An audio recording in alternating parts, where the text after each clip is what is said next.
वो एक सन्नाटा सा गांव था, पहाड़ों की गोद में छिपा हुआ, जहां न बिजली थी न सड़कें। लोग जमीन को चीर कर रोजी कमाते थे और बारिश के लिए आसमान की ओर टकटकी लगाकर देखा करते थे।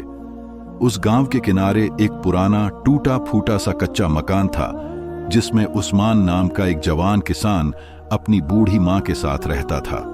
उस्मान की आंखों में भूख की चमक नहीं थी, बल्कि एक अजीब सा सुकून था, जैसे सब्र ने उसके दिल को कोई गहरा ज्ञान दे दिया हो। वो दिन भर खेत में हल चलाता, पानी के लिए नदी से बाल्टियां भरकर लाता और रात को अपनी मां के साथ कुरान पढ़ता। गांव के लोग उसे दीवाना उस्मान कहते थे, क्योंकि वो अक्सर आसमान की तरफ देखकर मुस्कुरा देता या जमीन को चूम कर कहता, रब का वादा सच्चा है। मगर कोई नहीं जानता था कि उस्मान के दिल में एक पुराना राज था, एक ऐसा सपना जो बार बार आता, एक चमकती रोशनी, एक औरत जैसी आवाज, मगर चेहरा कभी साफ नहीं होता। वो सपना कभी पेड़ों के बीच, कभी नदी के किनारे और कभी उस्मान के अपने खेत में गूंजता, उस्मान तू बीज बोता जा, मैं पानी दूंगी।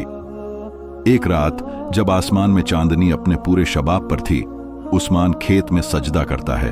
उसने धीरे से कहा, या अल्लाह, अगर ये सपना तेरी तरफ से है तो इसका रास्ता खोल दे, और अगर ये नफ्स की ख्वाहिश है तो इसे बुझा दे। कुछ पल बाद हवा में एक हल्की सी खुशबू फैल गई, जैसे जंगल के अंदर कहीं से ऊद की महक आ रही हो। उस महक के साथ उस्मान को ऐसा लगा जैसे वक्त थम गया हो। उधर जंगल के उस पार पहाड़ों की तलहटी में एक जिन्हों का कबीला रहता था। ये कबीला आम जिन्हों जैसा नहीं था। ये लोग इल्म, जादू और रूहानियत के बीच भटकते हुए वजूद थे। उनमें एक जिन्नजादी थी, नैला, जिसकी आंखें आसमानी नीले रंग की थीं और उसके जिस्म से हल्की रोशनी की लहरें उठती थीं। नैला हमेशा इंसानों से दूर रहती थी, मगर उस्मान के खेत के पास आकर बैठ जाती, उसके जिक्र की आवाज सुनती और चुपचाप लौट जाती। नैला के दिल में पहली बार एक सवाल उठा, क्या इंसान की इबादत जिन्नात से ज्यादा मुकबूल हो सकती है? क्या किसी मखलूक का रब से रिश्ता उसकी ताकत से भी बढ़कर हो सकता है? उसने अपने कबीले के बुजुर्गों से पूछा, मगर उन्होंने हंसकर कहा, तुझे एक किसान की इबादत में क्या नजर आता है नैला? वो तो मिट्टी से जुड़ा एक छोटा सा वजूद है। मगर नैला के दिल में वो सवाल अब एक तलाश बन चुका था। एक रात जब उस्मान खेत में दुआ कर रहा था, नैला पहली बार उसके सामने प्रकट हुई। वो कोई डरावनी या चमकदार शक्ल में नहीं थी, बल्कि एक धुंध सी थी, रोशनी में लिपटी हुई, जैसे चांदनी जमीन पर उतर आई हो। उस्मान चौंका, मगर डरा नहीं। उसने बस इतना कहा, अगर तू जिन्नात में से है तो मैं अल्लाह की पनाह मांगता हूं, अगर नेकी के लिए आई है तो खुशामदीद। नैला को यह जवाब हैरान कर गया। मैं तुम्हारी दुआ सुनने आई हूं, नैला ने नरमी से कहा। मेरी दुआ तो सिर्फ एक ही सुनता है, अल्लाह, उस्मान ने मुस्कुराकर कहा। यह पहला संवाद था, एक किसान और एक जिन्नजादी के बीच, ना चाह में, ना खौफ में, बल्कि तस्लीम में। वक्त गुजरता गया। नैला अक्सर आने लगी और उस्मान के पास बैठकर उसकी खामोश दुआएं सुनती। उसने देखा कि उस्मान किसी से मोहब्बत नहीं मांगता, न किसी से शिकायत करता है। उसकी दुनिया सिर्फ मिट्टी, बीज और तस्बीह थी। एक दिन नैला ने पूछा, क्या तुम अकेले नहीं होते? उस्मान ने मिट्टी पर हाथ रखा और कहा, जब ये मिट्टी मेरा राज सुन लेती है और आसमान मेरा हाल जानता है तो तन्हाई कहां बचती है। नैला खामोश हो गई, मगर कबीले में हलचल बढ़ने लगी थी। नैला की रूहानी तब्दीली सबको बेचैन कर रही थी। जादूगर, जो नैला की ताकत से डरते थे, उसे खत्म कर देना चाहते थे। उन्हें डर था कि अगर नैला इंसानों के रब की तरफ झुक गई तो उनकी हुकूमत खतरे में पड़ जाएगी। एक रात नैला ने उस्मान से कहा, मैं जिन्नात में से हूं और मेरा कबीला मुझे मारना चाहता है, क्योंकि मैं अल्लाह के जिक्र की तरफ झुक चुकी हूं। उस्मान ने कहा, अगर तुम सच में रब की तरफ हो तो वो खुद तुम्हारी हिफाजत करेगा, और अगर वो ना करे, नैला ने पूछा, तो मैं तुम्हारे लिए दुआ करता रहूंगा जब तक मेरी सांस चलती है। उसी रात नैला को उठा लिया गया। जिन्हों की अदालत में उसे पेश किया गया, जहां उस पर कुफ्र का इल्जाम लगा, यानी कबीले के कानून के खिलाफ जाकर इंसानों के रब की तरफ रुझान। तुझे अपनी ताकत पर घमंड था नैला, अब अपने रब को पुकार, अगर वो तुझे बचा सकता है, एक जादूगर ने कहा। नैला ने आंखें बंद की और सिर्फ एक आयत पढ़ी, हस्बुनल्लाहु व निमल वकील। उसी पल आसमान में एक नूर फैला और नैला के चारों ओर रोशनी की एक दीवार बन गई। जिन्न चीखने लगे और जादू टूटने लगा। उधर उस्मान खेत में बैठा सूरह रहमान की तिलावत कर रहा था जब वो आयत आई, फबिअय्यि आलाई रब्बिकुमा तुकज्जिबान। नैला के चारों ओर की रोशनी और तेज हो गई और जंजीरें खुद ब खुद खुलने लगीं। नैला भाग निकली मगर जख्मी थी। वो किसी और दुनिया के किसी और कोने में छुप गई। उस्मान को ख्वाब में उसकी आवाज सुनाई दी, मैं जिंदा हूं मगर कमजोर, तुम्हारी दुआ ही मेरी ताकत है। उस्मान ने अगली सुबह खेत में एक नया कोना बनाया, सिर्फ नैला की शिफा के लिए दुआ करने के लिए। उसी जगह जहां बीज बोए जाते थे, अब नैला के लिए रब से मदद मांगी जाती थी। नैला की हालत बेहतर होने लगी। उसने इबादत का एक नया अंदाज सीखा, खामोशी, दुआ और सब्र। मगर जिन्न अब भी बाज नहीं आए। अब उन्होंने उस्मान को निशाना बनाने का फैसला कर लिया। रात की तारीकी में उस्मान की झोपड़ी के अंदर एक मध्यम सा दिया जल रहा था। मां अंदर सो रही थी और उस्मान एक कोने में अकेला बैठा तस्बीह कर रहा था। बाहर से ठंडी हवा के झोंके आ रहे थे, लेकिन उस्मान के दिल में एक अजीब सा बेचैनी का आलम था, जैसे कोई अनदेखा तूफान आने वाला हो। नीला के जाने के बाद से वो हर रात अपने रब के सामने हाथ उठाता। उसने नीला के लिए मिट्टी का एक छोटा सा चबूतरा बना लिया था, जहां वो रोज सूरह यासीन, सूरह रहमान और आयतुल कुर्सी पढ़ा करता। उसका यकीन था कि दुआ किसी भी दूरी को मिटा सकती है और रब की रहमत हर दीवार को तोड़ सकती है। उधर जिन्हों के कबीले ने अपना मंसूबा पूरा कर लिया था। क्योंकि नीला अब उनके काबू से बाहर जा चुकी थी, उन्होंने तय किया कि उस इंसान को खत्म कर दिया जाए जिसने नीला को अल्लाह की तरफ मोड़ा। उनके हिसाब से अगर उस्मान चला गया तो नीला की रूहानियत भी बुझ जाएगी और उनकी बादशाहत फिर से कायम हो जाएगी। एक रात जब आसमान पर बादल छाए हुए थे और बिजली चमक रही थी, उस्मान खेत की ओर निकला, हमेशा की तरह मिट्टी में हाथ डालने, अपने रब से दिल का हाल कहने।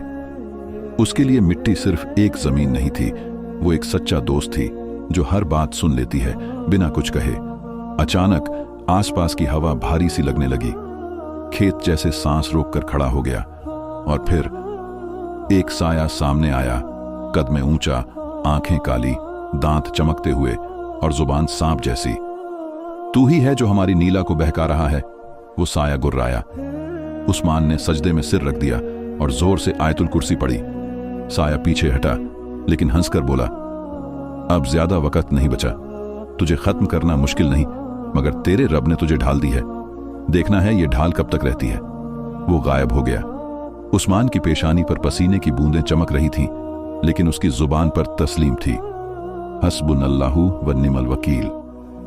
उधर नीला एक गुफा में छुपी हुई थी। उसका जिस्म कमजोर था, लेकिन उसकी रूह पहले से ज्यादा रोशन हो चुकी थी। अब उसने कलमा पढ़ना सीख लिया था और अंदर ही अंदर इबादत का एक नया रास्ता महसूस करने लगी थी। उसे यकीन था कि अब उसका हर लम्हा उसे रब के करीब ले जा रहा है। एक दिन नीला ने ख्वाब में देखा कि उस्मान एक पहाड़ी पर खड़ा है। उसके चारों तरफ साए मंडरा रहे हैं और वो कुरान की तिलावत कर रहा है। नीला घबरा गई और नींद से जाग उठी।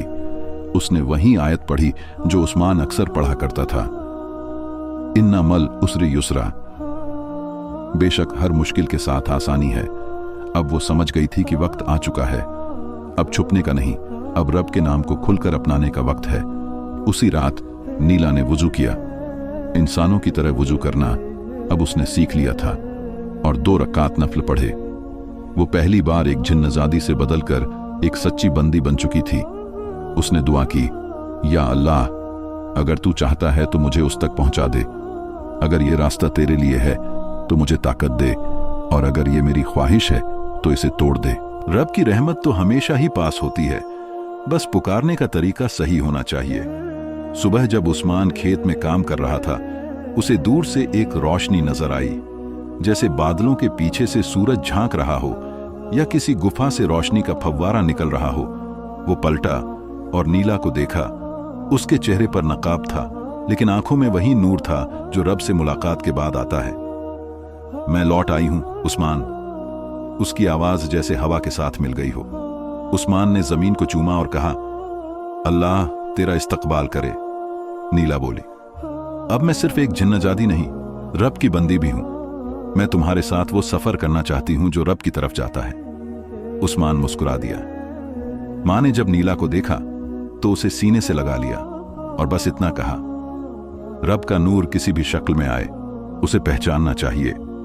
उधर जिन्हों के सरदार आग बबूला हो उठे, उन्हें यकीन नहीं हुआ कि नीला बच निकली है और अब एक इंसान के साथ रब की राह पर चल रही है। उन्होंने 3 ताकतवर जादूगर भेजे, एक जो सायों का मालिक था, दूसरा जो आसमान की रोशनी को कैद कर सकता था और तीसरा जो लफ्जों से आग निकालता था। उस रात उस्मान, नीला और उसकी मां तीनों ने मिलकर सूरह बकरा की तिलावत की। जब वो आयत आई, अल्लाहु ला इलाहा इल्ला हुआ अल हय्युल कय्यूम, तो दरवाजे पर जोरदार धमाका हुआ। तीनों बाहर निकले और आसमान पर धुएं के 3 साए चक्कर काट रहे थे। नीला ने आसमान की तरफ देखा और कहा, रब की जमीन पर रब के बंदों को डराना बंद करो। उस्मान ने सूरह नसर की तिलावत शुरू की और मां ने सूरह इखलास। तीनों जादूगर कमजोर पड़ने लगे। नीला ने एक नीला मोती निकाला, वही जो उसके कबीले की निशानी था, और उसे उस्मान की हथेली पर रख दिया। ये अब मेरी पहचान नहीं, ये तेरे जिक्र का गवाह है। एक जोरदार धमाका हुआ और वो तीनों साए राख बनकर फिजा में उड़ गए। उसी रात नीला ने उस्मान से कहा, मुझे इजाजत दो, मैं लोगों को रोशनी दिखाना चाहती हूं। उस्मान ने सिर झुकाकर कहा, अगर रास्ता रब की तरफ ले जाता हो तो इजाजत की जरूरत नहीं, सिर्फ नीयत पाक होनी चाहिए, वही काफी है। अगले दिन नीला जंगल की तरफ निकल गई, लोगों को जिक्र सिखाने, अल्लाह की तरफ बुलाने और जादू के असर से बचाने के लिए। उस्मान गांव में ही रहा। उसकी झोपड़ी अब एक मदरसा बन चुकी थी। बच्चे वहां कुरान सीखने आते और उस्मान उन्हें कहानियां सुनाया करता जिनमें मोहब्बत, सब्र और ईमान की खुशबू होती। जब कोई बच्चा पूछता, चाचा वो नीली रोशनी अब कहां है, उस्मान मुस्कुराकर कहता, जहां भी रब की तरफ कोई जाता है वो रोशनी वहीं होती है।